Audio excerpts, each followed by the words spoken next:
Привет, дорогие друзья, с вами вновь Майкл Авинсон, и сегодня у нас специальный день и спецвыпуск. Я так торопился сделать этот сюжет, потому что вот уже настал тот день, когда к нам пришла DJI Action 2. This is DJI Action 2. Action 2 doesn't just challenge design standards, it shatters them. It harnesses size-defying power and adaptive shooting for show-stopping footage. Только правда и только самое интересное, то, что вас должно волновать. Я на самом деле ждал эту камеру достаточно давно, потому что у меня уже была GoPro 10, но я ее решил вернуть из-за того, что проблема с перегревами и проблема с какими-то моментами по качеству меня не устроили, поэтому я решил все-таки дождаться DJI Action 2 и начать работу с этой камерой. Многие американские и русские блогеры уже выпустили свои обзоры, но они все говорят об одном и том же. Они пытаются сравнить картинку, которая в принципе дает одинаковое качество, но то, что реально надо сравнить, они почему-то не делают. И мы сделаем то, что они не сделали. Во-первых, мы действительно подчеркнем самые важные моменты, которые нам дает намного больше сенсор, который стоит сейчас в DJI Action 2, а также мы проведем крутой эксперимент и попробуем эту камеру поставить на DJI Mavic Mini 2 и сделать из него FPV-дрон. В первом выпуске мы просто откроем коробочку, посмотрим, что внутри. Здесь у меня сейчас пришел пакетч, который включает в себя монитор, поэтому вы посмотрите самые главные полезные функции. И я хочу подчеркнуть, что мы будем говорить только по делу. Многие американские блогеры, они снимают эти ролики за деньги. То есть им платит компания для того, чтобы они рассказали, какая хорошая камера DJI Action 2 или нехорошая.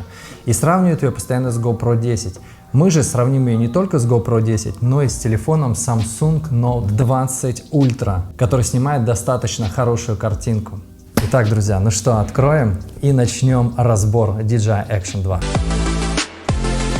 Ой, все, уже даже дождаться не могу, когда я ее впервые увижу, потому что я эту камеру ждал очень долго. Я столько всего пересмотрел, и обзоры, и так далее. Самым убойным для меня преимуществом было то, что эта камера имеет намного больше сенсор, что уже отличает ее очень круто от GoPro 10, которая, по идее, должна была тоже увеличить свой сенсор, но они этого не сделали даже в юбилейный выпуск. Десятка, вроде должно быть все настолько в 2-3 раза круче, но они практически сделали идентичную GoPro 9. И при этом вам нужно заплатить $500 для того, чтобы получить достаточно полный пакет GoPro 10 с дополнительным оборудованием и аксессуарами. Я за эту камеру заплатил около 520 или 540 там с налогами, общий прайс вышел, но смысл в том, что мы платим не только за камеру, мы платим еще за дополнительные батареи, мы еще платим за то, что нам доставляет DJI в новом видении технологий, поэтому это уже круто. Ну что у нас здесь? Здесь по стандарту приходит бумажка, это чек, который в принципе нам не нужен. Вот она, красавица. Все. DJI Action 2. Очень крутая упаковка, согласитесь. У меня такое ощущение, что у меня iPhone пришел, потому что так напоминает форму телефона. Я думаю, что такая небольшая коробочка, которая действительно выглядит как коробка от iPhone, может доставить вам очень много крутых впечатлений и эмоций, потому что эта камера может поместиться куда угодно, даже в ваш карман. Вы сможете везде ее взять, просто везде, и она не будет мешать, и никто не будет вам рассказывать, ой, а на что ты снимаешь, это GoPro? Это GoPro? Нет. Целлофановый пакетик, как всегда. Ну что, очень круто, смотрите. Ну что, открываем коробочку, посмотрим, что же там внутри. Итак, по стандарту, ух ты, круто. Здесь, конечно же, в первую очередь они показывают рекламу вот этого магнита, который вешается на шею. Здесь у нас, по идее, набор документов. Ну, конечно, да, это инструкция. Скорее всего, там еще и гарантия есть. Что там у нас еще? Наклеечка DJI и маленькое описание на китайском. Ну, пусть будет. Ну и, конечно же, вот она камера. DJI Action 2, вот это круто, она такая маленькая, просто прелесть. Открываем ее. Вау, все такое новое. Снимаем, как всегда, пленочки с линзы. Я считаю, что она вообще очень круто выглядит. Посмотрите, очень классный алюминиевый кейс. Ну, я думаю, это может быть даже и минус, потому что алюминиевые кейсы, они будут больше царапаться и больше, наверное, повреждений видеть, нежели вы снимаете на GoPro, потому что у GoPro поверхность силиконовая. Вот у нас идет также второй монитор, с помощью которого вы сможете снимать селфи, то есть вы сможете быть полноценным блогером. Тоже склеиваем наклеечки. Ну и давайте посмотрим этот эффект магнита, вы, наверное, уже все слышали. Просто так надежно все сделано. Слегка нажимаем, оп, разъединяется. Сила магнита очень эффектная, поэтому здесь вопросов нет к дизайнерам. Это очень крутое было решение. Итак, сейчас у меня уже, видите, два монитора, и еще очень важно, что сам монитор может заряжать основную батарею. То есть у вас на текущий момент, если есть дополнительный монитор, вы уже удваиваете время съемки. Ну и тут, естественно, будет идти кабель для зарядки. Что у нас еще? Здесь также у нас идет, сейчас посмотрим. Ага, вот он знаменитый этот ошейник-магнит. То есть мы просто берем, растягиваем его под ваш размер, и он, скорее всего, вешается в любой позиции, которая вам нужна. Но мы обязательно это проверим. Магнит крутой. Идея хорошая. Также у нас здесь в упаковке адаптер на GoPro. У меня очень много аксессуаров на GoPro, и перед тем, как покупать DJI, я думал, как же они решат вопрос по поводу своих аксессуаров и совместимости с GoPro компанией. Ну вот вам и ответ. Вот у нас теперь есть специальный такой магнитик, который позволит поставить камеру оп-оп-оп на GoPro девайсы. Так, с этим понятно, уже неплохо, смотрите, камера уже выглядит как настоящая башня. Давайте посмотрим дальше, что у нас еще есть. Это у нас адаптер на трайпод. Здесь также идет стикер, который вы можете приклеить на любую поверхность и сделать атачмент для какого-нибудь переходника. Окей, это понятно. Так, ну и последнее, что в этой коробочке у нас пришло, это вот оно что. То есть вы можете как раз приклеить один из подов, который идет в первом наборе, к своей камере и, допустим, приклеить на какую-то поверхность. То есть это у нас есть решение, очень круто. Ну и также, в принципе, вот этот переходник позволяет вам поставить эту камеру на любой трайпод или на любой девайс, который, может быть, идет также от GoPro. То есть, в принципе, проблема перехода из GoPro в DJI уже решен, и это отличный способ дать хороший ответ GoPro. Итак, друзья, перед нами теперь есть DJI Action 2, и мы рассмотрим основные полезные функции, которые эта камера обладает. Итак, во-первых, у нее одна кнопка, то есть это и Power, и выключение. То есть здесь у нас появляется зеленый сигнал, который показывает о том, что камера включена. И на обратном дисплее, видите, я, кстати, могу, наверное, сразу два дисплея запускать. Давайте посмотрим, если это возможно. Потому что у меня один горит, а второй, интересно, можно ли тебя использовать? Да, походу можно. Итак, друзья, мы запускаем приложение DJI Mimo, чтобы активировать саму камеру. И я вам сделаю пошаговую инструкцию. Итак, здесь он спрашивает согласиться с различными terms and services, как у нас говорят. Идет загрузка ресурсов и, скорее всего, это апдейт. Теперь DJI спрашивает, дадим ли мы разрешение к фото и видео. Все. У нас DJI Mimo загрузилась. Первое, что мы увидим, это экран, где различная реклама, посвященная этой камере. Ну, давайте теперь добавим девайс. Для этого давайте еще раз включим камеру. Сразу же находится камера. Нажимаем Connect. И теперь мы сейчас следим за тем, что происходит на самом экране камеры. Итак, он запрашивает код. Давайте я вот так вот поставлю камеру. Итак, мы должны подтвердить код 2674. Чекаем его на самой камере. И дальше у нас опять пошли договоренности. Подписываем все. И теперь давайте активируем DJI камеру. Так, он просит залогиниться. Идет активация камеры, и сейчас мы посмотрим. О, у меня уже выкинуло изображение, значит камера активирована, и это круто.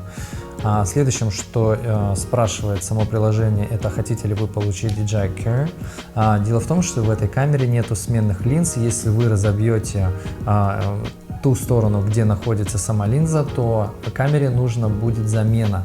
DJI Care Fresh оно позволяет вам сделать до 3 замен этой камеры, поэтому на текущий момент я не хочу этого делать. Я очень аккуратно обращаюсь с камерами, и я не устраиваю экстремальных каких-то экспериментов, поэтому я этот момент пропущу. Давайте сейчас посмотрим финальный этап. Он спрашивает подключение к камере, и по идее мы сейчас увидим. Теперь мы видим изображение того, что мы снимаем, что в принципе уже неплохо. Давайте посмотрим, что мы можем делать в этом приложении. Если мы сейчас сможем писать и видеть то, что видит камера, это уже будет огромный плюс к Action 2, потому что GoPro не позволяет этого делать. Вы не можете видеть то, что вы снимаете, даже с приложением на телефоне. Да, это победа. Я считаю, что это очень круто. И давайте посмотрим, насколько задержка идет. Вот я начинаю поворачивать. Задержка минимальная, вы представляете? То есть вы можете эту камеру даже использовать как Wi-Fi трансмиттер. Это очень круто. Камера позволяет снимать, она тоже дает сигналы. Также она, скорее всего, позволяет и фотографировать. Да, причем вы можете делать еще цифровой зум. И мы тоже протестируем, насколько качественные у нас получатся фотографии. Давайте сделаем 4 и 1. В этом формате мы точно увидим разницу. Для того, чтобы сделать лайвстрим, вам нужно пройти в эту секцию, и вы можете выбрать, куда вы хотите стримить. То есть это Facebook, YouTube, либо RTMP-код. RTMP-код, он позволяет вам стримить даже со своего веб-сайта или с ресурсов, где есть у вас возможность поддержки RTMP. Это круто, то есть уже большой плюс. Но в принципе GoPro то же самое может делать, но скорее всего здесь дается возможность именно видеть то, что вы снимаете. Slow motion, time-lapse и hyperlapse. То есть в принципе все то же самое, что умеет делать GoPro. Все, с этими функциями мы разобрались.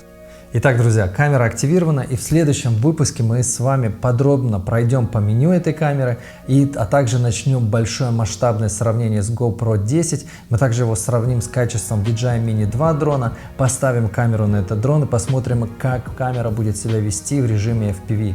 И также мы эту камеру сравним с моим телефоном Samsung Note 20 Ultra. И вы увидите настоящие отличия этой камеры от других популярных девайсов. Сразу проверяем стабилизацию, насколько хорошо работает стабилизация. Так, но самое главное это, конечно же, звук. Звук записать. Мне кажется, звук достаточно чисто звучит, и он намного шире, чем у GoPro. Вот я иду с спокойной скоростью, у меня рука дрожит в нормальном режиме, поэтому давайте с вами заценим, насколько изображение плавное, качественное. Изображение практически не двигается, это уже круто. То есть я представляю, как она снимает, когда вы едете на велосипеде или на каком-нибудь девайсе. Вот видите, вот я иду и просто качаю, и в принципе она выдерживает вообще все. Давайте сейчас посмотрим, как работает камера с горизонтом. Насколько это ровно получилось, я даже не знаю, но это точно проблема у GoPro.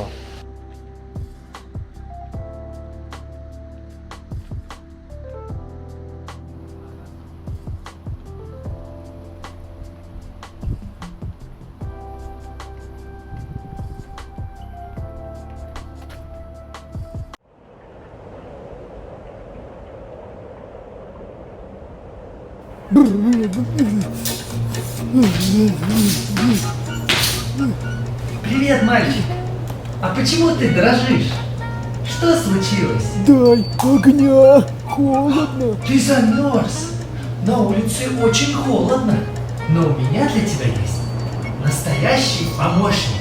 Это Action 2. Он может разогреть тебя до самых теплых температур.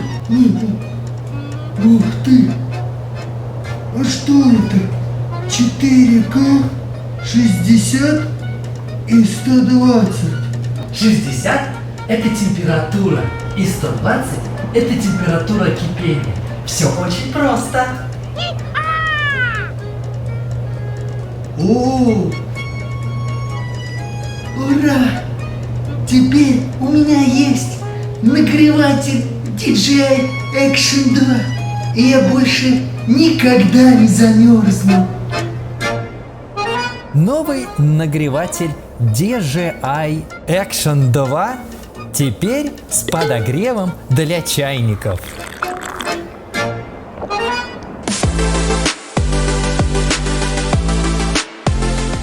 Привет, дорогие друзья, с вами вновь Майкл Авинсон. А что у нас со светом? Я думаю, надо этот вопрос как-то решить. Мне не нравится. Но теперь намного лучше, правда? Небольшое изменение по свету, и у нас уже другая совсем картинка. Мы продолжаем с вами разговор про то, что из себя представляет наш маленький новый друг DJI Action 2. Много очень сюрпризов он преподнес после вот этого вот у нас обзора, который позволил нам разобраться с проблемами, которые просто были нежданчиком для тех, кто приобрел в первый раз Action 2. Во-первых, это алюминиевый корпус, который адски греется. У нас вот есть информация от нашего подписчика, и он оставил комментарий, который позволяет камере не выключаться во время нагрева.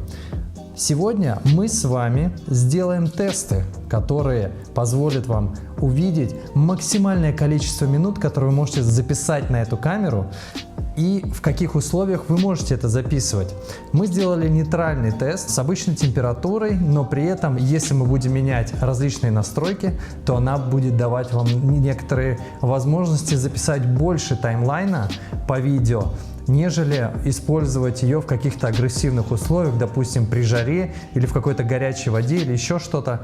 Но новая фишка. Итак, друзья, сегодня DJI Action 2 выпустила апдейт, которая добавила на внутреннюю память настройки и возможности писать в 4К 120 кадров в секунду. То есть получается, что раньше я мог только разогревать свой чаек с помощью камеры, а теперь при помощи 4К 120 кадров в секунду на ней еще можно жарить шашлыки. Только с этой стороны подгорели, блядь.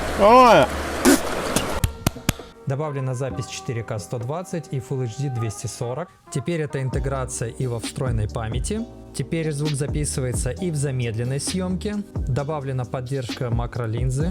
Стабилизация во время лайвстрим. Также поддержка веб-камеры на Mac-компьютерах. Более качественная экспозиция для улучшения качества изображения и цветопередачи. И вот, наконец-то, оптимизация электроэнергии для уменьшения перегрева. Ну и какие-то по мелочи исправления.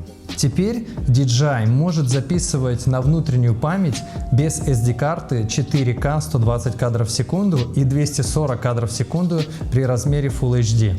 Это уже крутой апдейт, и мы можем теперь записывать на эту камеру, не имея даже того же монитора или дополнительной батареи. Это круто, я считаю. Теперь можно снимать 240 кадров в секунду или там 120 кадров в секунду при 4К под водой или где бы это ни было. Осталась только одна проблема – это нагрев. И сегодня мы посмотрим, как эта камера нагревается при различных настройках. Поверьте, здесь есть что увидеть. Друзья, я хочу вас поблагодарить за то, что вы оставили столько комментариев, лайков и просмотров за последнее видео. На самом деле это очень помогает каналу. Друзья, как только мы дойдем до 1000 подписчиков, мы сможем отправлять заявки к производителям и получать гаджеты или какие-то устройства до того, как они выйдут, предварительно подписав с ними NDA Agreement, то есть это договор о неразглашении, и он позволит нам иметь продукты до того, как они выйдут, и сделать ревью на них, и также увидеть настоящую картинку того, как устройство работает. Ведь мы просто взяли и разоблачили Action 2 со всеми ее недостатками. И буквально вот просто сейчас происходят вот эти вот новые апдейты или еще что-то, потому что Action 2 нужно реально спасаться. Оно не смогло перебить GoPro 10, даже несмотря на то, что есть какие-то там моменты с нагревами, но у DJI Action 2 нагревов и проблем с этим намного больше, чем у GoPro. Вы представляете, я нашел в этом, конечно же, плюс. Мой замечательный чай я теперь могу просто подогреть, бросив туда камеру, и она нагреет мой чаек до нужной температуры. Итак, друзья, поехали, начинаем тест по нагреванию камеры в разных настройках. Итак, мы устанавливаем комнатную температуру в районе 24 градусов, чтобы была оптимальная атмосфера для камеры. И начинаем наши тесты. Между каждыми экспериментами мы будем менять настройки и замерять температуру камеры. Вверху мы устанавливаем таймер и слева снизу устанавливаем настройки для текущего теста. 4К 60 кадров в секунду, Rocksteady включен, экран включен и только корпус без монитора.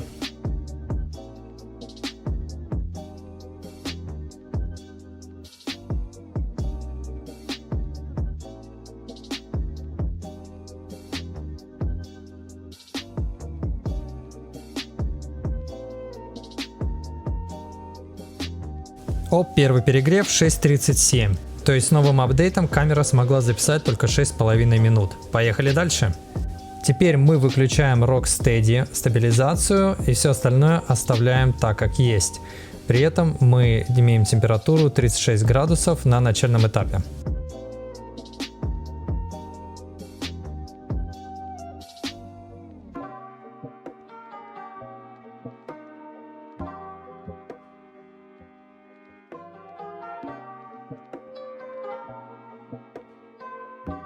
Ух ты, 10 минут, то есть Rocksteady на самом деле влияет на нагрев. Теперь пробуем 120 кадров в секунду, отключаем экран через 30 секунд, 39 температура и поехали.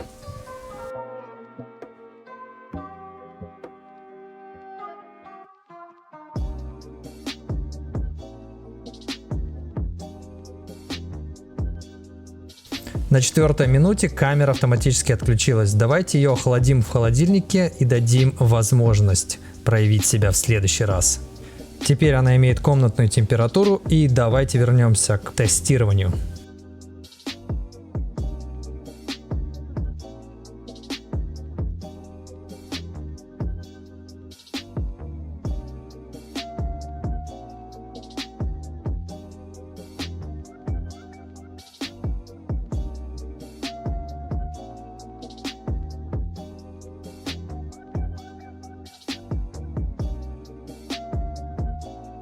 Шесть с половиной минут. Получше результат, но все равно недостаточно. Еще раз замораживаем камеру. И теперь мы пишем на монитор на SD-карту.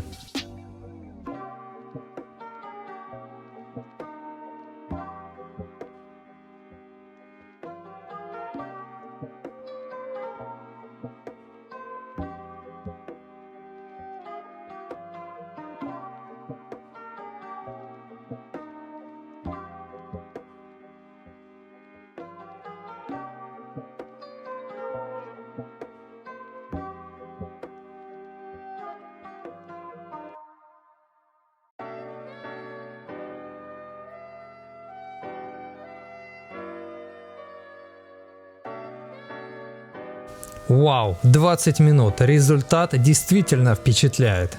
Ну и в заключительном тесте мы подключим зарядку и посмотрим, насколько она влияет на съемку и запись в максимальных форматах.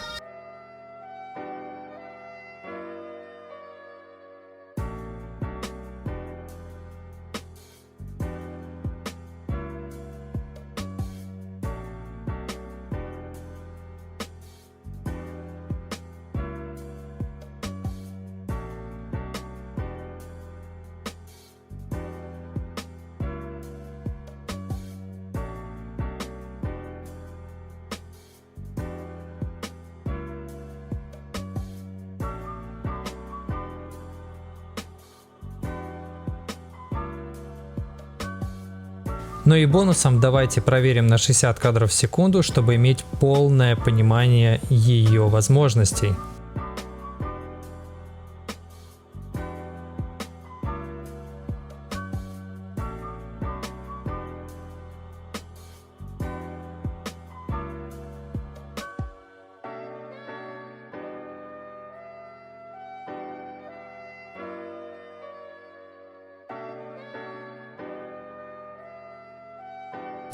Итак, 15,5 минут, если вы снимаете 4K 60 кадров в секунду на запись SD-карту и подсоединенной зарядкой. Ну что, друзья, вот такие вот перспективы у DJI Action 2. Я не знаю, насколько ее можно применять в обычных условиях, но на текущий момент у нас есть ограничения по съемкам, и эту проблему DJI пока не решила. Но давайте сделаем одну вещь. Давайте сейчас зайдем в интернет и проверим, что же подготовили, может быть, конкуренты или производственные компании, которые делают силиконовые чехлы или еще что-то, потому что проблема только в том, что кейс нагревается. Вот сама вот эта вот алюминиевая оболочка, она очень сильно нагревается, что можно получать ожоги. Итак, друзья, давайте посмотрим, какие интересные у нас есть дополнения к камере.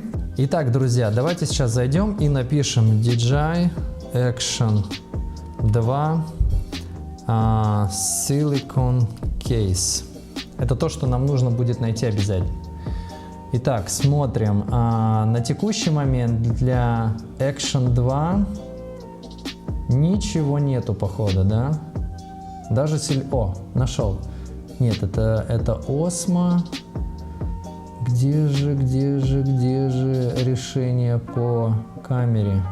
Вот даже вот такой вот, если кейс выйдет, то уже проблема будет решена, но я почему-то не вижу. Но давайте посмотрим еще eBay. DJI Action 2. О, нашел. О, китайцы уже произвели. Вот, посмотрите. Значит, за 10 баксов мы можем купить силикон, который позволит вам дольше держать камеру и, в принципе, и снимать на нее. То есть это уже выход из положения. А если силикон for body only, то есть мы сейчас попытаемся найти кейс только для самой вот этой вот камеры, которая у нас идет отдельно, видите? Нам нужно для нее попробовать что-то найти. Есть. Да, Small Rig DJI Action 2 Magnetic Case. То есть есть уже от компании Small Rig, она, кстати, производит очень классные риги для камер. У них есть решение по этой проблеме. Ну, друзья, я очень рад, что решение есть, апдейт есть. Теперь камера снимает на внутреннюю память 4К 120. Это уже большой-большой прорыв. Итак, мы начинаем наш заключительный тест. Наверное, один из заключительных. Это Extreme тест. Я беру с собой мой велосипед. Видите, у меня уже установлен гриб для DJI Action 2, с которым мы будем тестировать, как себя ведет камера во время дороги на, допустим, велосипеде, на сноуборде, неважно. Ну, в общем, в экстремальных видах спорта или просто на велосипеде, катание по городу. Также я с собой беру дрон, в котором мы переключим в один момент камеру с велосипеда на дрон и попробуем полетать, снимая на две камеры. Сейчас день, 20 градусов, приблизительно температура. Мы снимаем 4К 60 с Rocksteady, и потом мы еще попробуем 2.7 Horizon Stabilization, новая функция, которую добавила Action 2, и посмотрим, насколько она круче, чем у GoPro 10. Ну что, вы готовы? Поехали! Также мы посмотрим, сколько максимально снимет камера в формате 4К 60 беспрерывной съемки. Это очень частый вопрос, который сейчас подписчики задают, поэтому мы на него будем отвечать.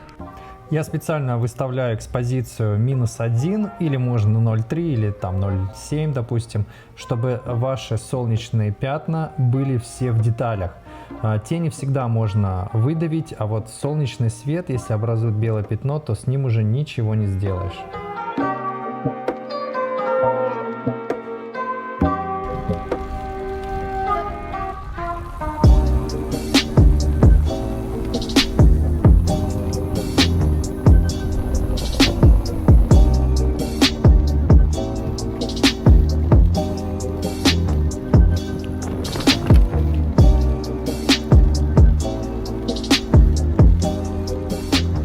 Давайте сразу сравним с GoPro 10. Посмотрите, как летает HyperSmooth. То есть мне не понравилось, что его постоянно то влево, то вправо тянет.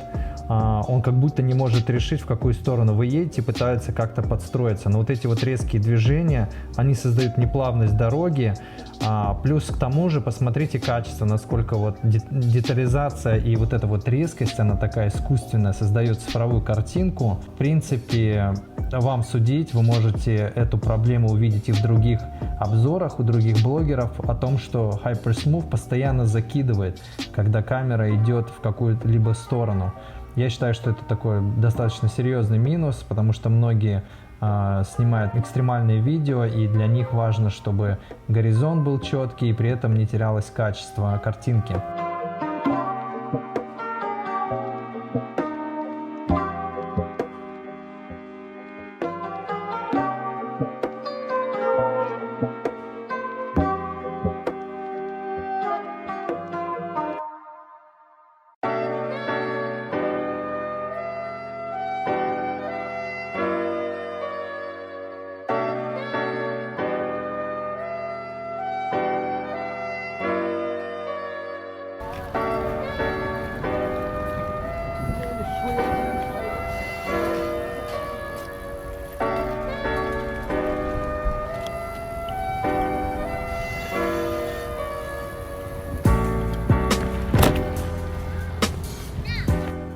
Вы можете также заметить, насколько угол сжат у GoPro 10, то есть может быть из-за того, что HyperSmooth 4 пытается съесть картинку и сделать стабилизацию, картинка становится нерабочей. Вот давайте посмотрим разницу в детализации.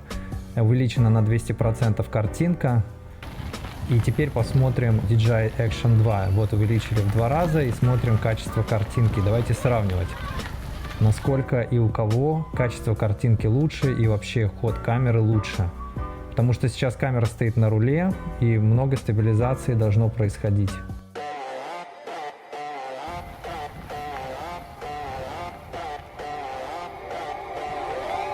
Baby, this is what you came for. Lightning strikes every time she moves. Baby, I feel crazy. Jump in a Cadillac, girl, it's just Не смотрите на серую картинку, всегда можно добавить цветность на посте.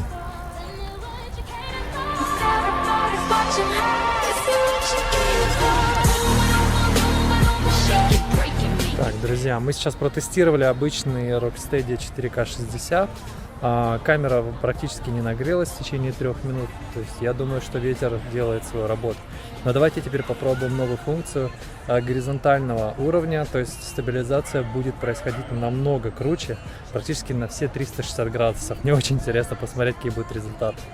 Итак, мы теперь в режиме 2.7 60 кадров в секунду Horizon Steady. Давайте посмотрим, как круто он будет все делать.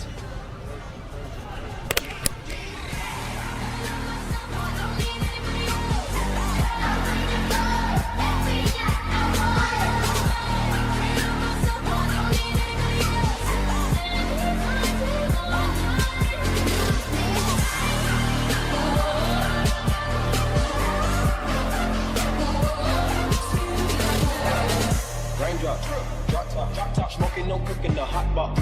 Fucking on your bitch, yeah, that. Cooking up dope in the crock pot.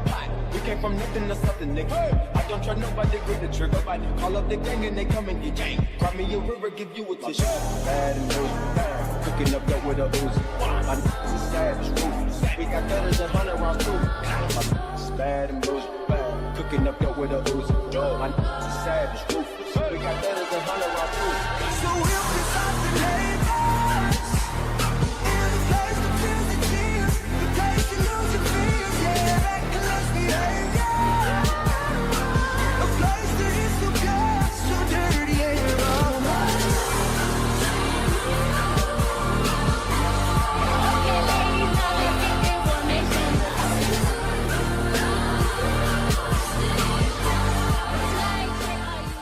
Ну и теперь такой же раунд для GoPro 10 в режиме HyperSmooth 4.0.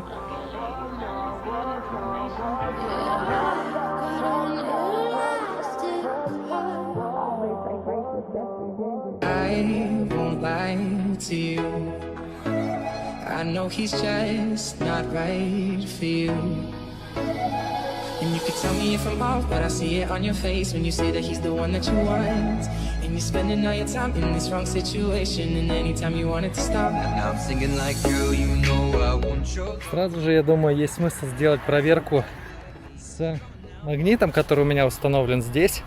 Сразу сделаем переход и посмотрим, как при ходьбе вот эта горизонтальная стабилизация будет выполнять свою работу. Лучше отключить монитор, но не забывайте, когда вы выключаете монитор, у вас SD-карта меняется на внутреннюю память, и, соответственно, будет остановка съемки. Это очень важный момент, чтобы вы не потеряли футаж. Давайте с вами установим камеру. Оп, все, она присоединилась, очень легко и просто. И пошли. Теперь я просто иду свободным ходом, размахиваю руками. Проверяем, насколько стабилизация хорошо работает, если мы окажемся в каком-нибудь большом городе и хотим поснимать улицы этого прекрасного города и, может быть, даже снять таймлапс. Я думаю, что и на таймлапс хорошо все получится. Вот, поэтому, в принципе, я думаю, что эта стабилизация горизонта достаточно мощная. Она дает действительно крутую стабилизацию. Вот, немножко поворачиваюсь, смотрю, чтобы велик не угнали. Давайте развернемся, пойдем обратно. Мы сейчас снимаем при дневном свете, достаточно ярком. Это пик солнца. Я вам не советую снимать в такое время, если вы хотите получить кинематографический футаж. Нужно, чтобы солнце чуть присело. Это называется golden hour, когда тени становятся более мягче, более под углом. Интенсивность солнца меньше, и оно становится более таким желтым, оранжевым. Красивые оттенки, то есть в это время лучше всего снимать.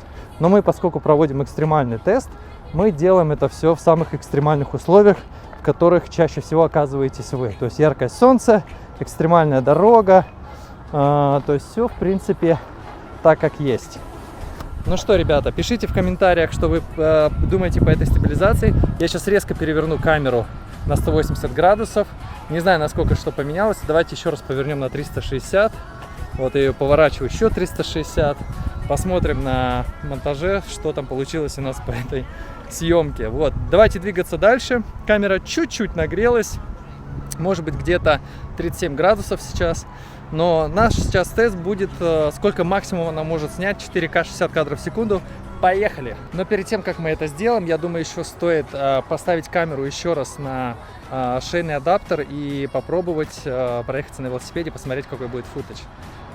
Также работает 2.7, 60 кадров в секунду, горизонтальная стабилизация. Погнали! Устанавливаем камеру. Все, камера установлена. Сейчас уберем все лишнее. Оденем очки и поедем. Оп. Все. Запускаем велосипед. Делаем ровную майку. Ну и поехали. Теперь снимаем от груди, насколько камера хорошо сможет стабилизировать картинку.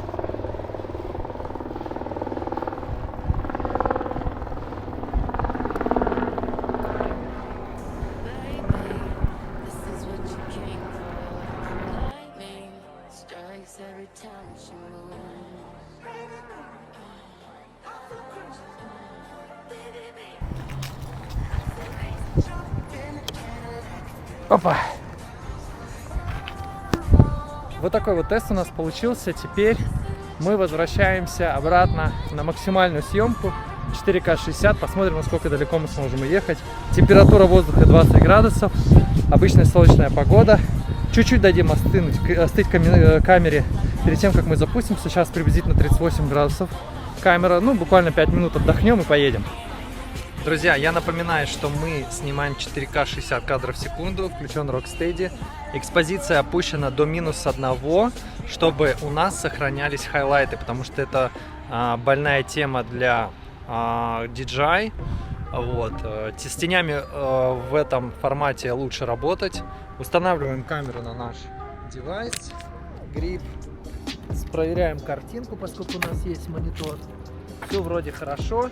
Можно даже чуть-чуть наклонить камеру, чтобы больше хватало асфальта. Ну и поехали, начинаем.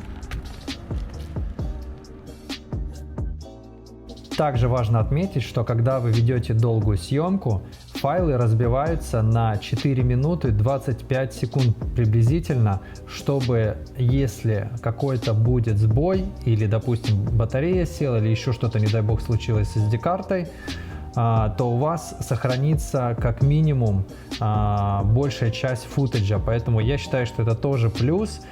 Эти файлы хорошо соединяются и нету никакого момента стыка между файлами. То есть здесь мы ставим плюс DJI.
Так, камера уже сняла 18 минут.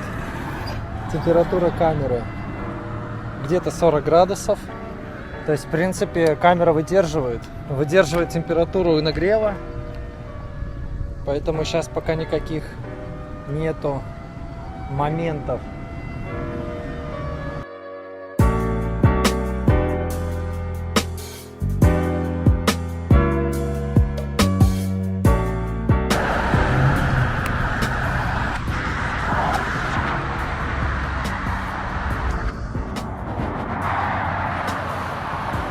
Ребята, продолжаем снимать.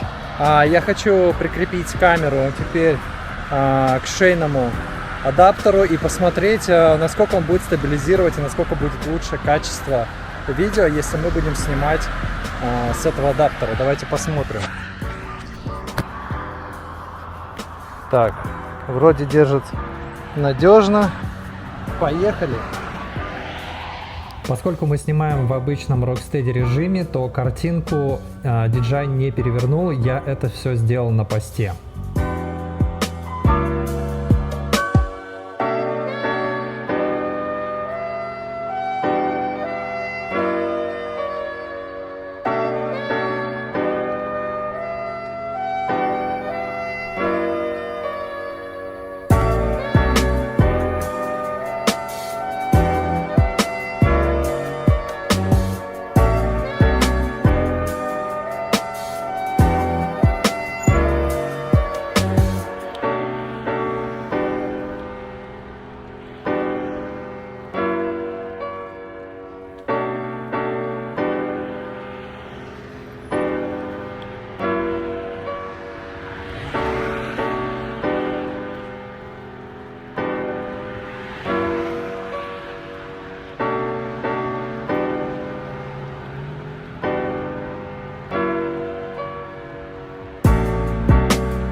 Только что полиция проехала, а я без шлема. Мне пофиг, походу. Обычно они здесь прессуют за то, что вы катаетесь без шлема. Но продолжаем наш эксперимент. Видите, я могу держать спокойно камеру. Температура где-то может быть 42 градуса, но не больше. Она не нагревается так сильно, как, допустим, просто в комнатной температуре.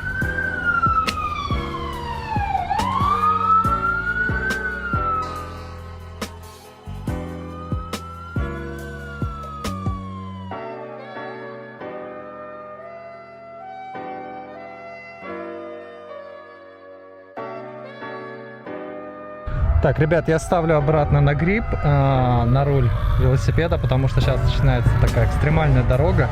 Боюсь, что вылетит.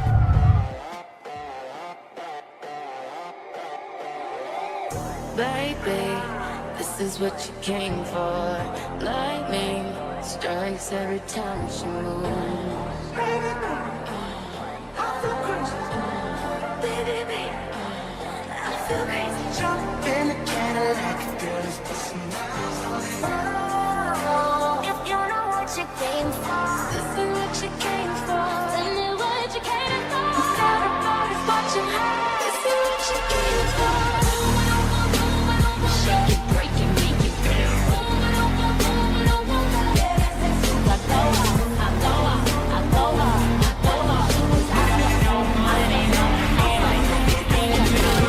I don't need eyes to see. I felt you touching me, high like amphetamine. Maybe it's just a dream. That's what it means to crush. Now that I'm waking up, I still feel the blow, but at least now I know. Ну что, друзья, пишите свои комментарии, как камера снимает. Я еще раз сейчас поставлю на шею. Она сейчас снимает вместе с монитором, чтобы мы могли записать максимальное количество видео, потому что внутренней памяти хватает только на 25 минут, поэтому, когда вы будете кататься, вы должны рассчитывать, снимаете ли вы там до 25 до 30 минут, либо ставите монитор и в двойном блоке снимаете, допустим, с этим девайсом, или так же, как я на руль ставлю, вот таким вот образом, чтобы снять максимально. Тем более, видите, мы уже перешагнули 30 минут только что. Камера снимает, батарея показывает 80%. Считаю, что это очень крутой результат. Едем дальше.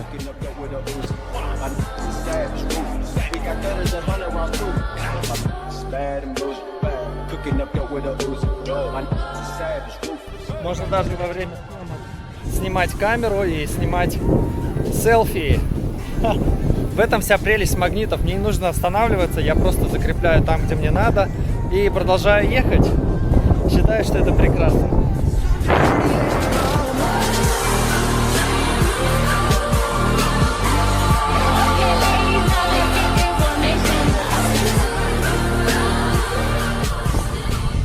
Возвращаем камеру на шею.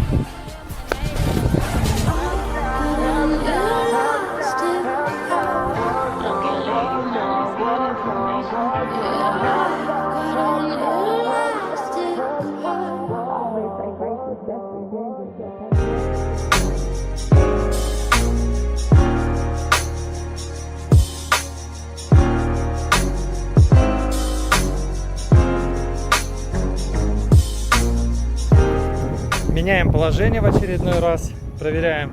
37 минут, а батарея ушла наполовину, даже чуть больше. Пока не вижу, сколько именно, но продолжаем снимать. 37 минут.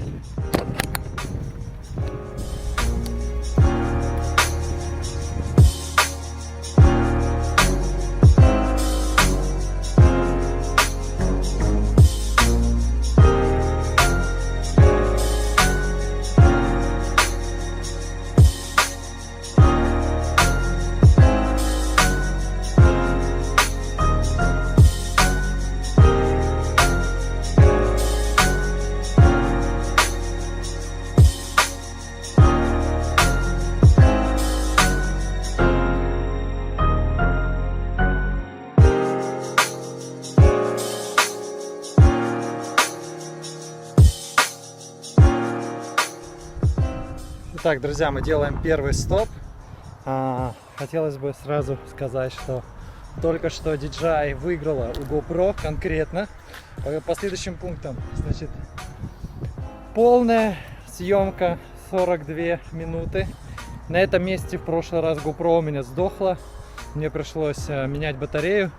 По-моему, я даже забыл дополнительную батарею, я не смог дальше снять трип.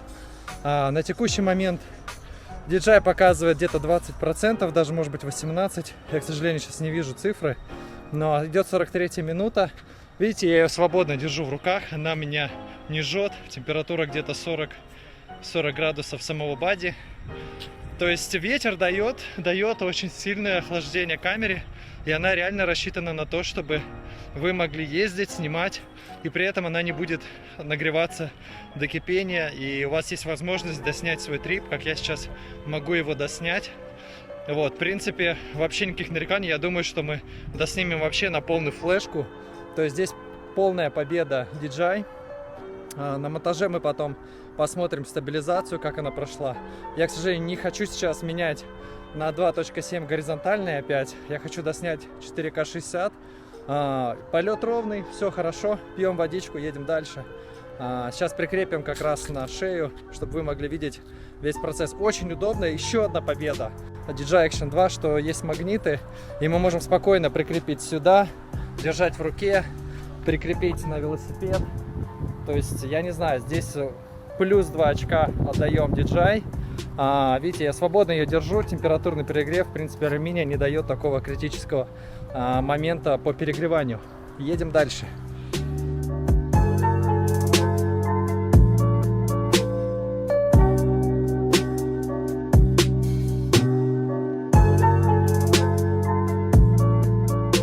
Итак, по результату этого эксперимента DJI Action 2 прошла свою проблему с температурой, и я мог дальше снимать, но в этот момент я случайно нажал на кнопку. Хотя батарея оставалась буквально на 8%, но это победа DJI Action 2. Так, друзья, у меня на батарее осталось 8%, то есть камера могла бы проехать спокойно еще 7 минут.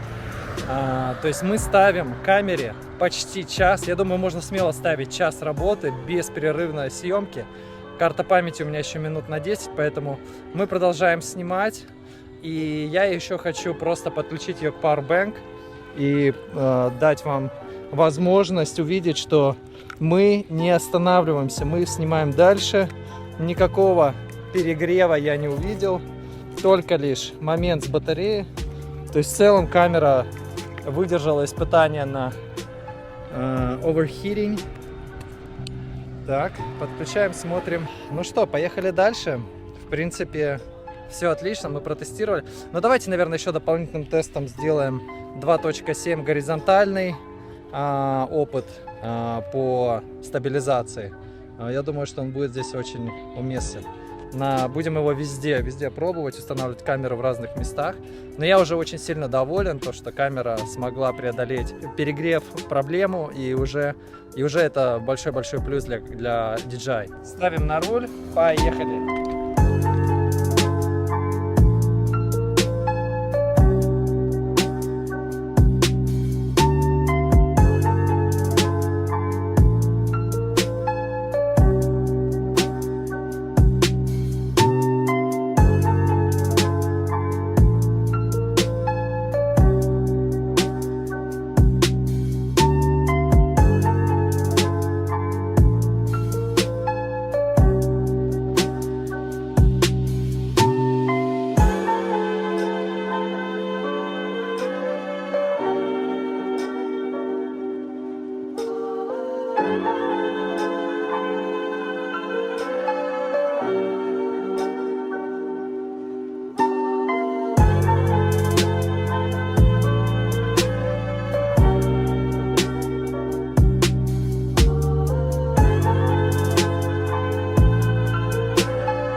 Очень важный момент. Значит, я сейчас поставил на зарядку. Мы продолжаем снимать 2.760 с горизонтальной стабилизацией. Камера держит 9% зарядки, то есть она не заряжается, но и не сажается. То есть мы сейчас полностью используем ресурс с моего Powerbank. Это говорит о том, что камера может работать и все 12 часов во время поездки. То есть вам вообще не надо париться насчет зарядки этой камеры. Это очень круто. С GoPro такая тема, наверное, не пройдет. То есть там надо корпус снимать. И я, если честно, не знаю, как она себя ведет, когда вы подключаетесь к электроресурсу. Вот, но мы едем дальше. Сейчас я прикреплю ее на свою шею. Посмотрим, как она стабилизирует горизонт на шее.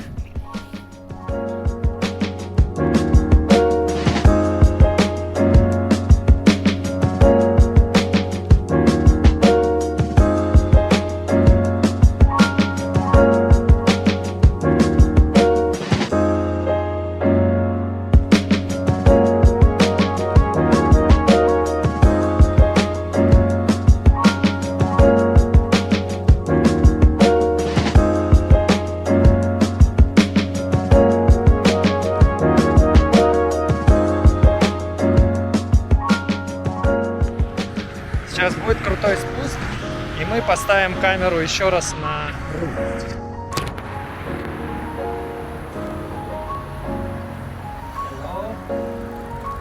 Oh, sorry.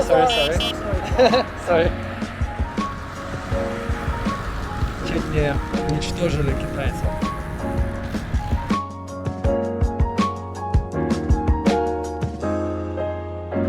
Так, друзья, у меня закончилась SD-карта, к сожалению. Action 2 не может автоматически переключать на внутреннюю запись, поэтому мне пришлось переключить это вручную. Сейчас мы пишем на внутреннюю память, сейчас можно спокойно отключить даже внешний монитор. Но поскольку мы сейчас заряжаемся, я хочу его чуть-чуть подзарядить, чтобы мы могли еще полетать на дроне. Сейчас я найду место, где это можно будет сделать. Вот, в принципе, результат отличный. Я полностью записал на 64-гигабайтную карту, где-то приблизительно 60 минут. То есть 1 гигабайт, где-то 1 минута по съемке с кодеком H265. Также давайте, может быть, еще одну съемку сделаем 4К 60, буквально 5 минут. Я сниму не на D-Cine-like, а сниму на стандартный Color Mode. Давайте попробуем. Итак, сейчас у нас стоит обычный профайл, который стандартно идет с DJI. Можете смотреть цвета, как вам контрастность, сатурация. То есть вы можете сами принять решение по этому вопросу, на какой кодек лучше снимать.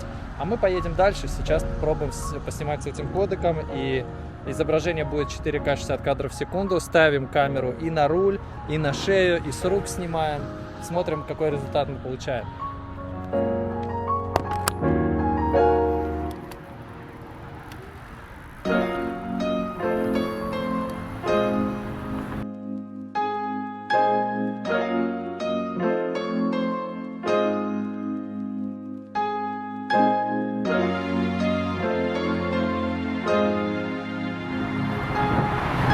Ребята, едем через фривей. Красота, да?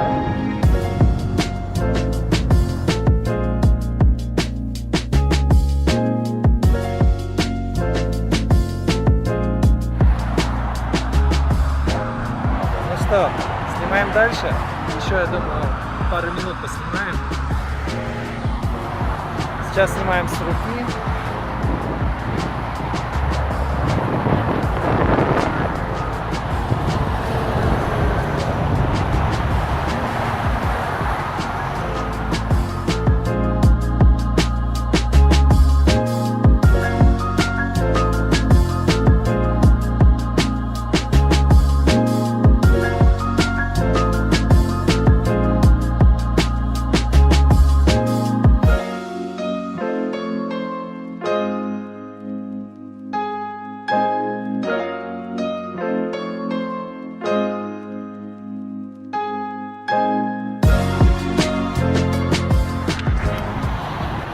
Такие вот тесты, друзья. Я дам сейчас возможность зарядиться батареей и оставить немножко памяти в дроне.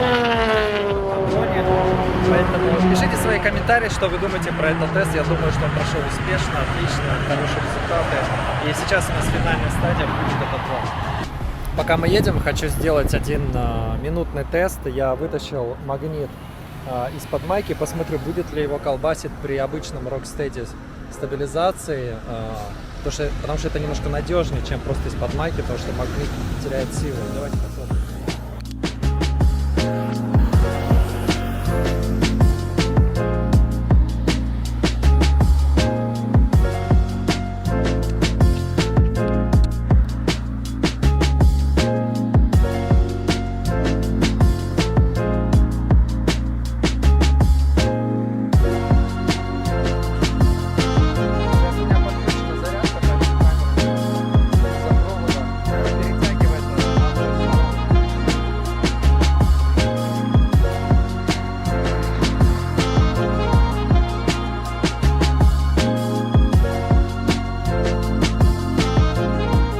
что, как вам наши дороги? Этот город называется Ирвайн, место Калифорния. Я обожаю вообще города, где есть велосипедные дорожки, потому что можно намного круче изучить город. Был очень классный опыт в Германии, в Берлине. Я просто прокатился по всему городу на велике, по центру. Это было просто потрясающе. Это лучшее, что вы можете сделать, посещая какие-либо страны, города. Просто берете байк и начинаете колесить по улицам. Самый лучший экспириенс. А когда у вас есть еще GoPro DJI Action 2, то все становится намного еще интереснее и запоминающее. Много ребят, которые сейчас смотрят это видео, гоняют реально на экстремальных дорогах. И сейчас посмотрим, как Rocksteady с этим справится. Я больше чем уверен, что горизонтальный стедик будет идеально справляться с этой задачей. Главное сейчас посмотреть, как Rocksteady справится.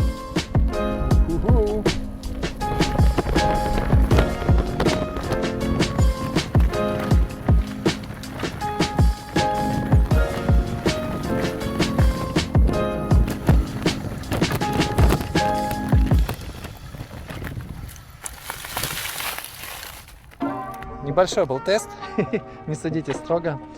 Давайте сейчас запустим дрон и посмотрим, насколько мы можем сделать его в стиле Mavic 3. Две камеры, одна чуть-чуть зум, другая полностью wide. Это будет очень интересный тест, давайте попробуем. Кстати, пока я ехал 10 минут от момента последней записи, у меня батарея уже зарядилась на 40%. На 40, ребята! За 10 минут, то есть зарядка происходит супер быстро, намного быстрее, чем у GoPro. Еще один плюс к DJI Action 2. Продолжаем эксперимент. Сейчас вам покажу, как у меня установлен дрон. То есть здесь мы грипп ставим на уровне передних вентиляторов. По идее баланс должен быть нормальный, но мы сейчас проверим. Это позволит вам избежать попадания пропеллеров в ваш кадр, потому что угол очень широкий и, наверное, это будет лучшее решение. Либо снимать в 2.7 горизонтальной стабилизации, потому что картинка очень много съест с матрицы, и поэтому пропеллеры там точно уйдут просто с поля зрения. Но мы проверим это. Итак, закручиваем вот такой вот девайс, который идет вместе с DJI Action 2. Он позволяет нам установить камеру прямо на наш дрон. Ой, надеюсь, он не отклеится, потому что он очень такой слабенький. Итак, вот наш дрон. Вот такое вот подсоединение. Мы сместили немножко баланс на передний пропеллер. Он, по идее, должен сохранить баланс, так как у нас сзади стоит батарея. Ну что, запускаем.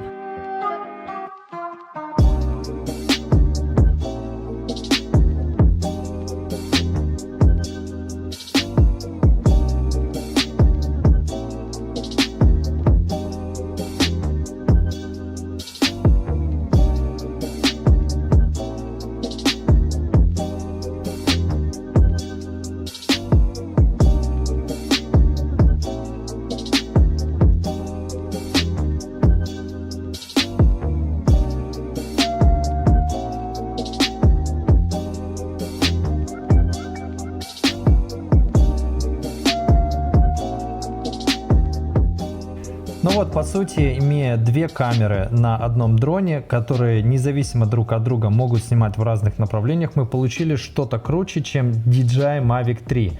Не будем оценивать качество, то, что мы имеем, то мы имеем, но в целом сама идея того, что вы снимаете двух разных камерах, которые имеют два разных гимбала или стабилизационную систему, вы можете между ними переключаться или делать с помощью постпродакшена специальный такой зум, который красиво зумирует между картинками. Но в целом это, я считаю, тоже очень рабочий вариант, если вам нужно снять два, допустим, разных угла в одно и то же время. Цветокоррекцию можно подтянуть в обеих камер, и они будут одинаковые.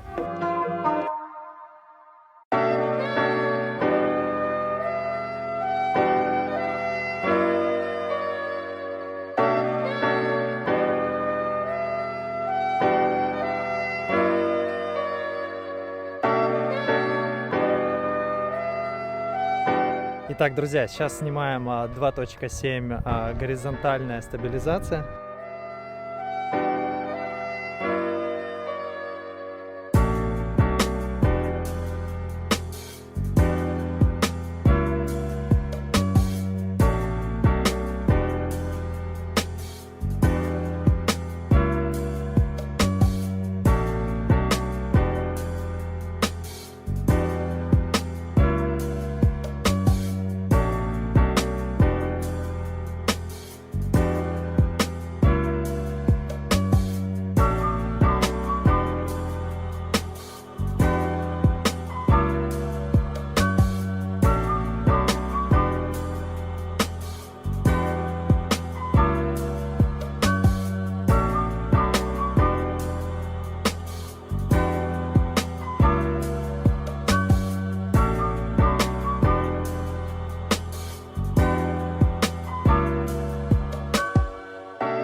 Я хочу сказать, что сегодня получил огромное удовольствие, снимая на DJI Action 2.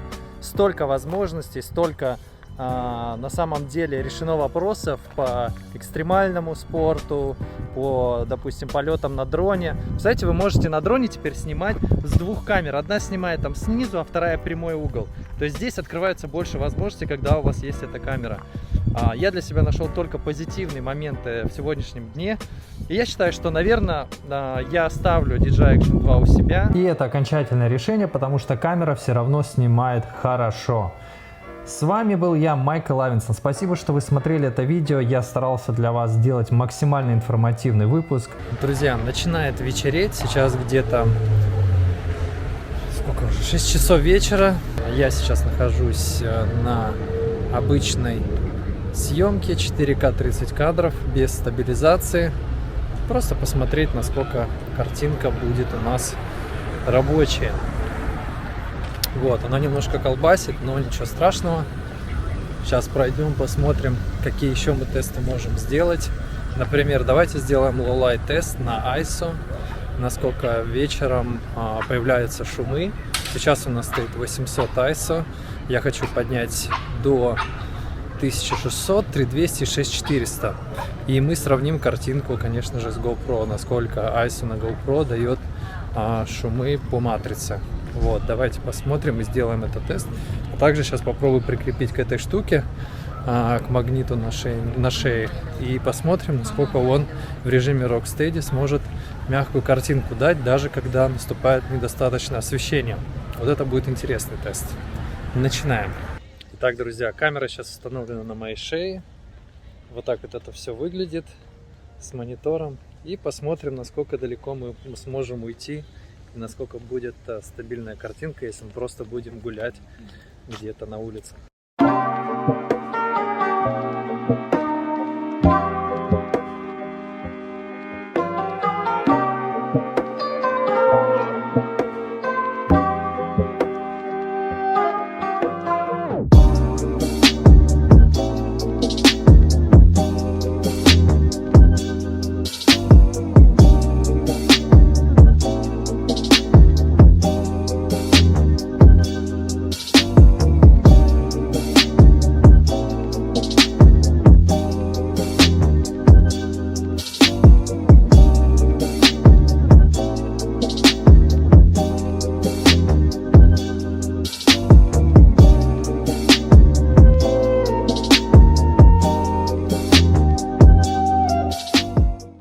Камера сейчас работает в режиме Rocksteady. Я пытаюсь плавно снять панорамку. И сейчас мы начнем тестировать ISO на элемент, насколько камера будет шуметь без Rocksteady, то есть если будет режим штатива.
Так, друзья, мы сейчас начинаем реальное испытание для GoPro и проверим, насколько она хорошо работает в недостаточном освещении.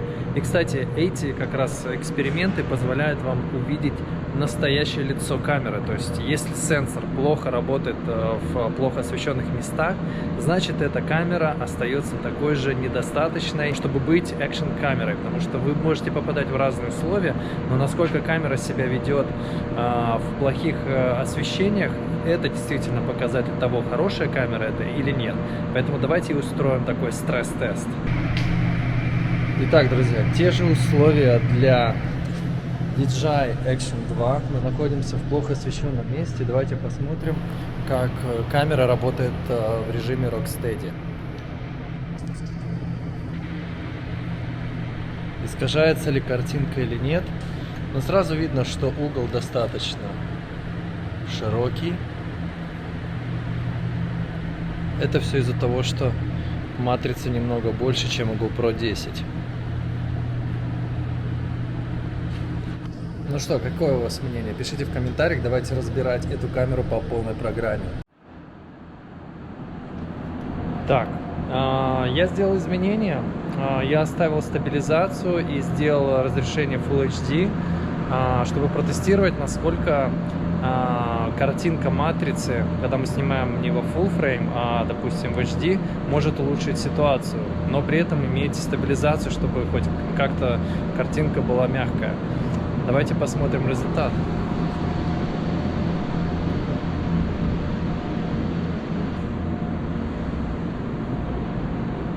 Размер вашего видео также влияет на качество и шум, который возникает в картинке. Сейчас в Full HD, я думаю, даже как-то лучше справляется, чем когда мы снимаем на 4К. Итак, друзья, сейчас мы снимаем в режиме Destiny-like. Это цветовой мод, и также с постоянным ISO 800. Ну что, смотрите, как вам Rocksteady? Ну что, давайте посмотрим, как Rocksteady ведет себя в плохо освещенном месте, и трясется ли картинка, искажается ли. Сейчас стабилизация включена, но мы еще попробуем сделать без стабилизации, посмотреть, рушится ли картинка так, как рушится она на GoPro. Итак, сейчас мы уже снимаем без стабилизации. И давайте посмотрим, как себя ведет картинка. Сейчас стоит 800 ISO, shutter speed, я так понимаю, автоматически камера регулирует. Ну что скажете? Хотя я думаю, если здесь нету варианта ставить shutter speed, скорее всего он просто 180 градусов. То есть просто тупо удваивается FPS. И получается у нас при съемке в 30 кадров в секунду сейчас стоит шаттер 60.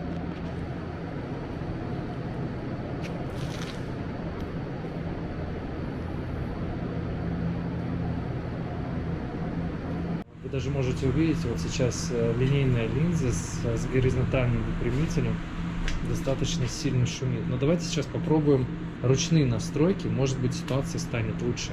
Вот мы снимаем приблизительный угол 27 мм. Видите, камера уже достаточно плохо показывает, и мы видим достаточно сильные шумы. То есть автонастройки на самом деле очень сильно убивают картинку, потому что камера пытается в какие-то моменты усилить ISO, а в какие-то моменты уменьшить shutter speed, что дает, видите, размытую картинку. Видите? Она просто размывается, и автоматический стабилизатор, он действительно начинает влиять на качество картинки. Видите, если мы начинаем менять линзы, то эффект шумов усиливается очень сильно. Сейчас мы уже снимаем на обычную широкую линзу. Итак, сейчас я снимаю в режиме 5K, автоматические настройки, shutter speed автоматический, ISO автоматическая. И вы видите, что камера, вот допустим, мы уходим в темное место, она начинает очень сильно шуметь. И еще один тест, который хотелось бы здесь сделать, это Ultra Wide Lens. То есть сейчас мы снимаем на самый широкий угол, без стабилизации. То есть сейчас вы можете увидеть, сколько максимально площади может снять DJI Action 2. Посмотрите, насколько широкий угол. То есть по картинке он сейчас где-то на 1,3 раза больше угол снимает, чем у GoPro. Сейчас мы отстроили камеру в ручном режиме. Сейчас у нас гиперсмув выключен, что очень сильно искажало картинку. И у нас также сделан удвоенный 180 градусов shutter speed. То есть как эта система работает, она удваивает ваш шаттер на основании того, сколько кадров в секунду вы снимаете. Например, если 30 кадров в секунду, то shutter speed должен быть 60. И это лучше вручную настроить, потому что картинка не будет завышать ISO, чтобы стабилизировать нормальную экспозицию. Сейчас у нас также ISO где-то 800, вот, поэтому вы можете посмотреть, насколько лучше картинка стала. И стабилизацию лучше выполнять уже на посте, потому что стабилизатор внутри камеры при недостаточном освещении очень плохо работает для самой камеры, для самого изображения. Вот, поэтому мы сейчас, наверное, видим лучшее, что мы можем достичь на 4К в режиме. Вот с такими вот условиями. Я потом на монтаже посмотрю, насколько шумит картинка или нет, но вы уже сейчас это можете видеть.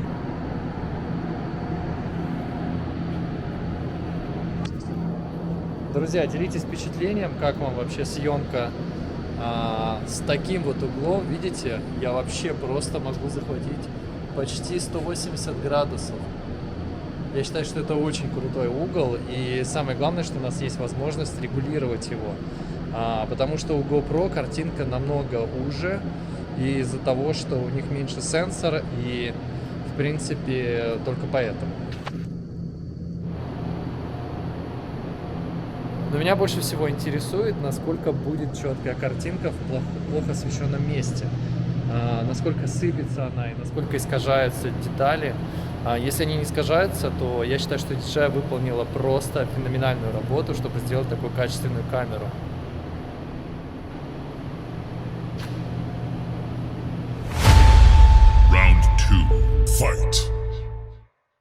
Теперь мы снимаем в режиме 4K. И стоит Ultra Wide Mode без Rocksteady. Мы сейчас снимаем под самый широкий угол, который возможно. То есть даже отключили Rocksteady и стабилизацию. И давайте посмотрим, как себя камера ведет. Также в настройках включен Cinelike D режим, который позволяет вам больше сделать цветокоррекции. Мы тоже это протестируем. Но я просто в шоке от того, насколько этот угол широкий. Посмотрите. Просто топ. Даже можно вот так вот снимать. Круто. И экспозиция стоит на авто. Ну-ка, я сейчас посмотрю, возможно ли сделать экспозицию вручную полностью, чтобы она не реагировала на разные типы освещения. Друзья, после того, как я отключил автоматическую экспозицию, сразу появилась возможность отрегулировать shutter speed и ISO. То есть сейчас мы снимаем 60 кадров в секунду. И также мы снимаем где-то 200 ISO. Видите, камера спокойно снимает, не меняет экспозицию. И в принципе картинка вообще четкая. Сейчас уже включен Rocksteady мод. И вы видите, как картинка немножко съелась. Ну, буквально, наверное, на 5%. И теперь у нас есть стабилизация. Давайте посмотрим, как она работает. Оп. Переворачиваем камеру просто вокруг оси руки, насколько это возможно. Вот, потом посмотрим футаж, насколько он плавно сделал этот переход, потому что GoPro свой угол меняет очень плохо. То есть, когда вы перевалите за 45, у вас такой скачок происходит. Мне это не очень понравилось, потому что это сразу идет брак по футажу. А Action 2 делает это намного лучше, поэтому смотрим эти функции. А также у него есть очень крутой режим, который вы можете поставить, когда снимаете в режиме 2.7. Камера будет горизонтальная, даже если она провернется на 360 градусов. Мы обязательно это тоже протестируем, но это уже очень круто. Вот еще один режим, он называется стандарт мод, где идет деварп всех линий. То есть видите, у меня все линии четкие, они не искажаются, и все в прямых линиях так, как должно быть.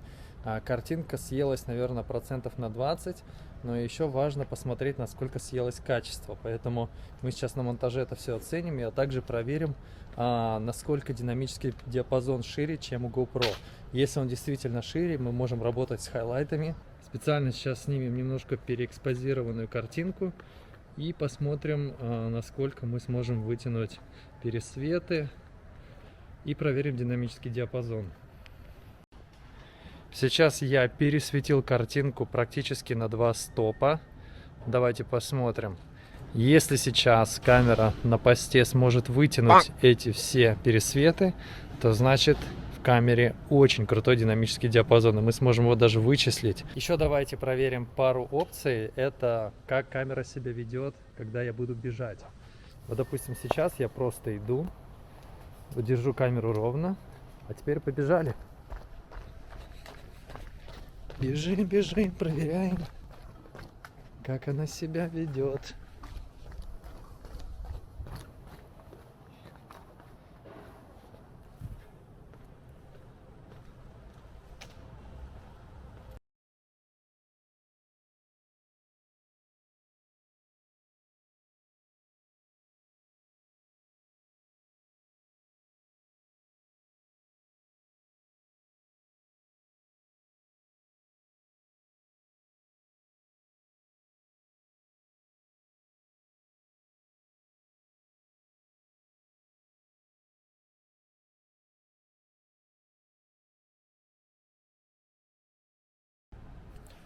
Друзья, я не знаю почему, но я сейчас в данный момент не нашел режима 120 кадров в секунду 4К, как было заявлено в документах этой камеры. Если сейчас мы не найдем эти настройки, значит они просто недоступны. И я не понимаю почему. Нужно проверить этот момент, потому что на данный момент у меня сейчас максимальная частота кадров только 60 кадров в секунду, 4К, и опции 120 вообще нету, даже когда я ухожу в slow motion режим. Надо в этом разобраться, почему так происходит, и если мы сейчас найдем ответ, я вам скажу, как это сделать. Друзья, еще один важный тест. Сейчас я переключил кодек на H264, и мы посмотрим, как в монтаже вы можете регулировать хайлайты и двигать экспозицию вверх и вниз, то есть насколько будет ломаться картинка. Так, теперь мы переэкспозировали картинку на 1 стоп вверх. Видите, уже очень много пересвета, но давайте посмотрим, как она может компенсироваться за счет кодека H264. Так, сейчас камера снимает в режиме Hypersmooth 4 с бустом. Это такая функция, которая идет после High. И видите, я вот сейчас вот шагаю, даже вот качаю камеру, вот я сейчас прям конкретно качаю, но изображение практически не двигается. Это уже круто. То есть я представляю, как она снимает, когда вы едете на велосипеде или на каком-нибудь девайсе. Вот видите, вот я иду, я ее просто качаю, и в принципе она выдерживает вообще все. Так, друзья, сейчас снимаем на DJI Action 2. Rocksteady включен, автоматические настройки и DC не лайк. Давайте сейчас пойдем так достаточно спортивным ходом и посмотрим, как она будет себя вести, когда у нас камера прям качается конкретно так же, как мы качали GoPro.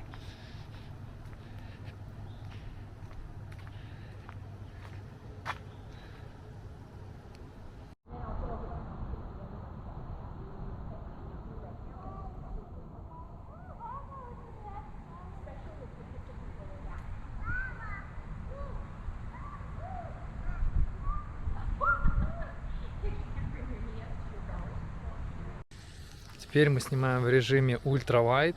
Посмотрите, насколько картинка стала шире. И мы теперь вообще видим все углы. Единственное, что немножко съедает Rocksteady режим. Немножечко, буквально 5% картинки, чтобы стабилизировать ее. Друзья, пишите в комментариях, что вы думаете по этой камере. Сейчас DJI Action 2. У меня разное мнение по этому поводу. Но давайте пробовать цветокоррекцию. Что цветокоррекция нам даст? Какие возможности? Потому что динамический диапазон на самом деле не такой широкий. Ну, потому что камера на самом деле всего лишь там 300-500 баксов стоит. Поэтому она не может давать такие же условия, которые дает, допустим, тот же Sony S7, S2, там S3, вот, и так далее. Потому что эти камеры стоят там по $3000. Ребята, сейчас мою машинку моют. Давайте сейчас заценим на GoPro, как это выглядит.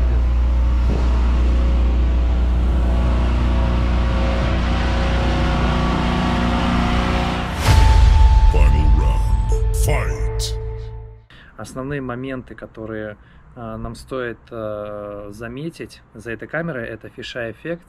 То есть, если вы снимаете на полную матрицу и на самую широкую опцию по линзе, то у камеры появляется достаточно большой фишай эффект. Но сейчас, вот, допустим, я снимаю не на супер широкую линзу, а на предыдущую позицию. То есть это она называется, по-моему, Wide Option. И здесь, видите, здесь уже фишай эффект не так виден. Но давайте посмотрим, что еще по линзам мы можем увидеть.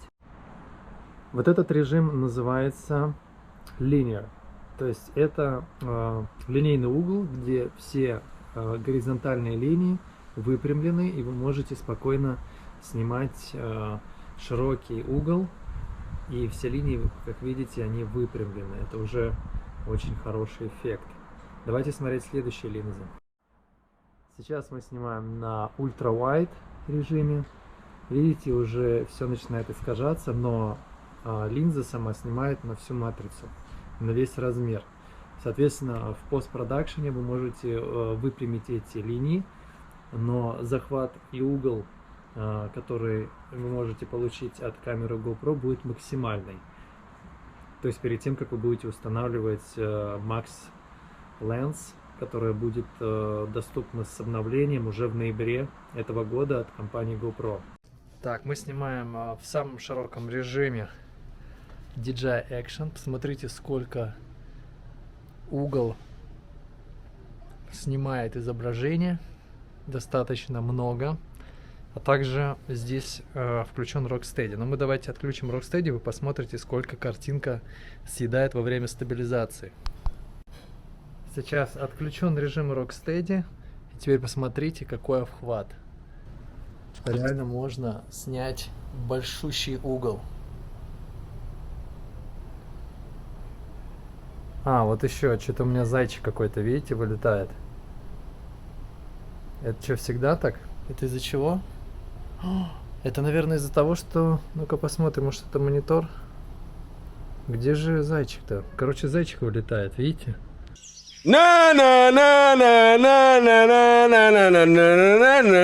Вот видите, вот это вот кругляшок ниже линзы. Я, конечно, не знаю, зачем они его сделали, но именно он дает зайчика. Если попадет солнце, то вы просто тупо будете ловить зайчика. Но это просто уже смешно.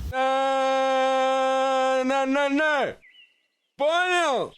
И еще один режим, который мы сейчас пробуем, это стандарт мод, где все линии исправлены. И это достаточно качественный широкий угол.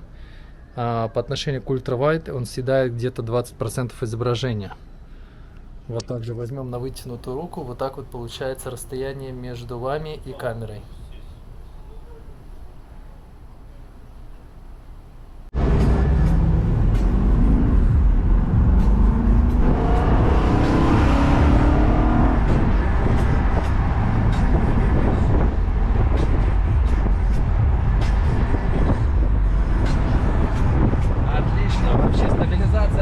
Прекрасно.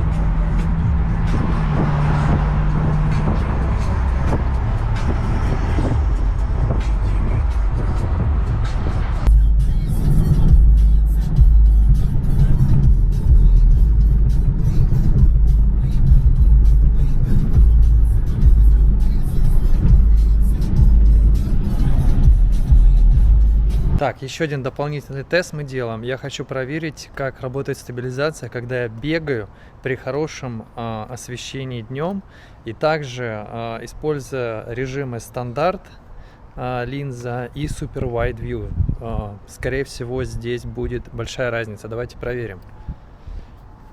Итак, давайте посмотрим, как она побежит.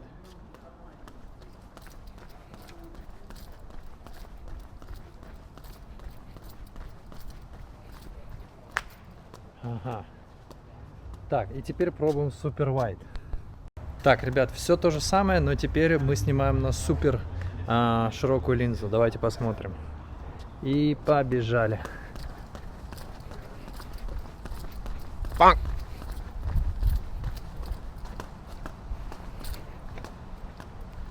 Ну что, друзья, начнем финальный тест. Тест под водой. Давайте проверим, как камера себя ведет в реально экстремальных условиях.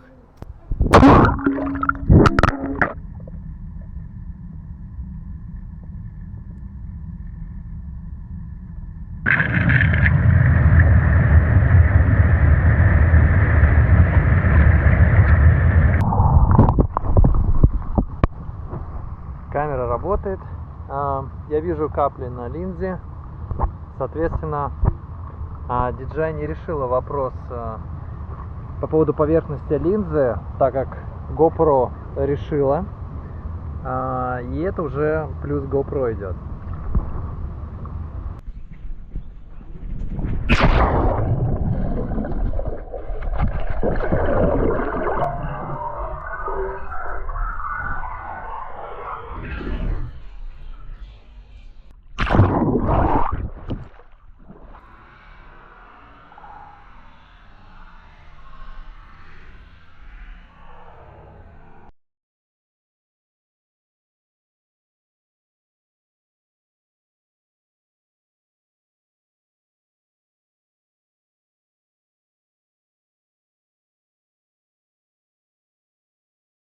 Итак, друзья, у меня есть уже поспешные выводы, которые я могу сейчас для вас озвучить.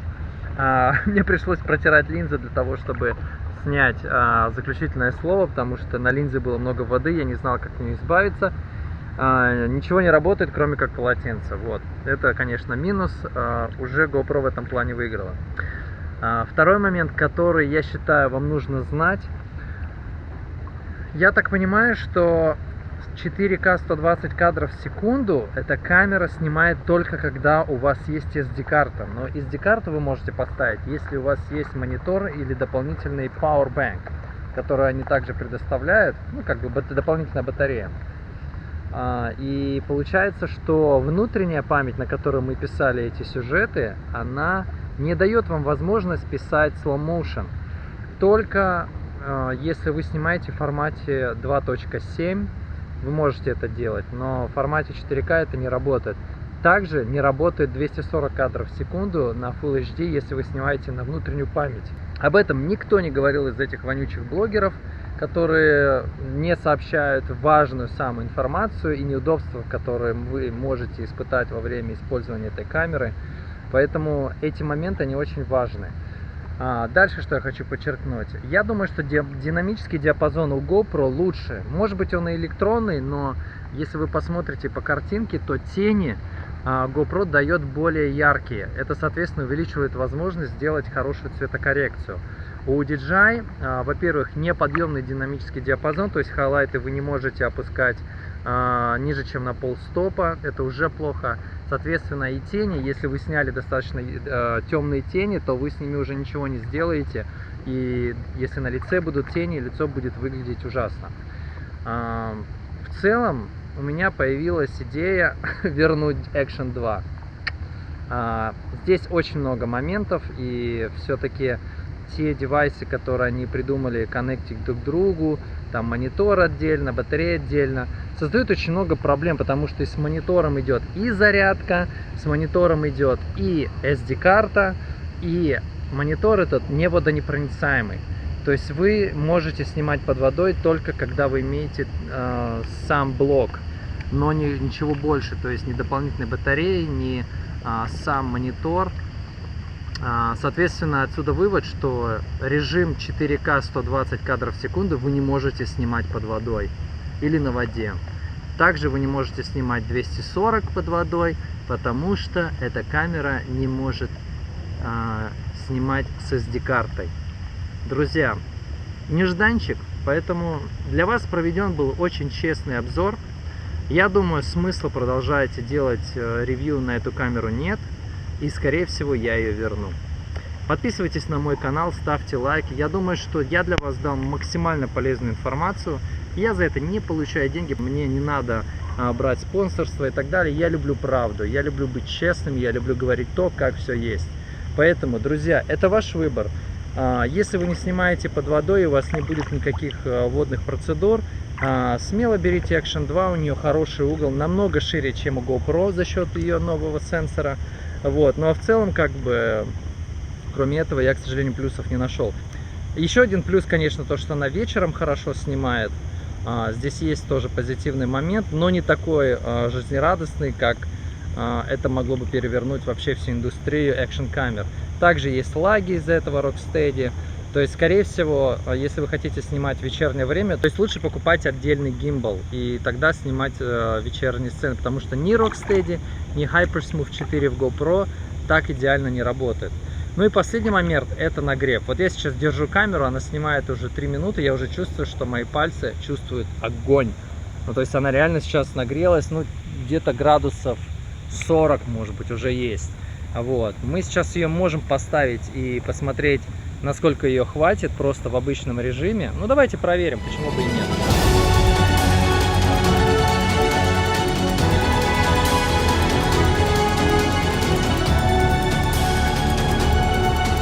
Друзья, это ужас. Был стандартный режим автовыключения при высокой температуре, стандартный. И камера выключилась через буквально пару минут. Ну это жесть. Давайте сейчас пробовать режим High. И давайте посмотрим, насколько ее хватит.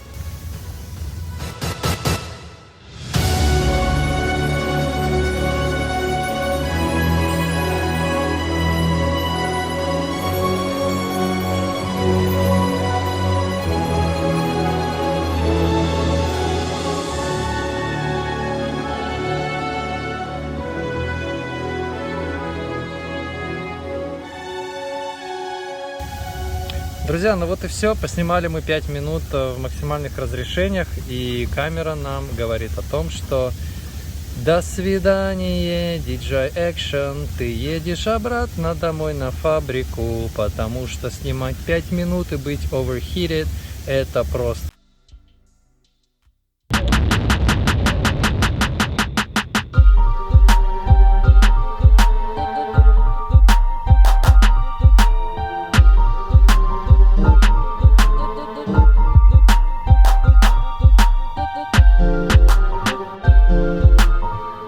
Этот ролик на телефон, потому что камера сдохла в прямом смысле, она просто мне не дает снимать. В руке ее невозможно держать, потому что алюминий нагрелся до такой степени, что она просто жжет руки. Что я хочу сказать? DJI, вы, наверное, продинамили этот проект, вы не смогли дать достойный ответ GoPro. Как бы там ни хотелось, но GoPro с такими высокими настройками, разрешениями, 4К, там 120 кадров в секунду, она все равно более-менее позволяет вам снять до 30 минут бесперерывного футажа. Причем апдейт он уже должен был выйти в ноябре, надо будет проверить, который решает эту проблему. А DJI, я думаю, вам никак не решить эту проблему, потому что ваш корпус алюминиевый, он дико греется, что невозможно просто камеру держать в руки. Если вы надеетесь на то, что люди будут все время снимать на различные селфи-стики или там, может быть, на ваши корпусы, не обязательно, вы должны быть готовым, даже если я хочу снимать, просто держа в руке эту камеру. Если вы это не можете мне предоставить, значит, я камеру возвращаю. Поэтому не спешите покупать DJI Action 2. Лучше проверьте, есть ли на GoPro 10 обновления, и просто купите, наверное, GoPro, потому что DJI Action 2 абсолютно сырая камера.